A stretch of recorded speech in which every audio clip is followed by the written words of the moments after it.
এটা দেখছেন নিউট্রাফস এন। তো আজকে আমার আঙ্গুর গাছের বয়স 75 দিন। তো এটা আমি এই যে নিয়ে নিয়েছি অলরেডি 1.5 গ্রাম 1 লিটার পানিতে। তো এটা আমি আজকে আমার আঙ্গুর গাছে স্প্রে করে দেবো।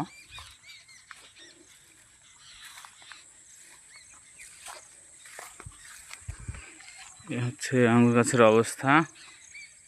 আঙ্গুর গাছে অলরেডি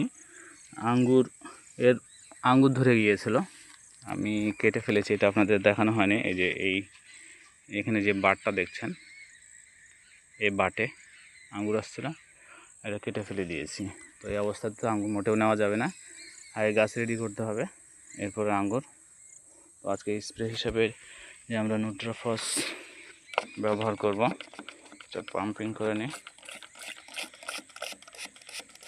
যেভাবে মূলত আমরা করে থাকি, উপর থেকে নিচ পর্যন্ত একেবারে সম্পূর্ণ স্প্রে করে দেব।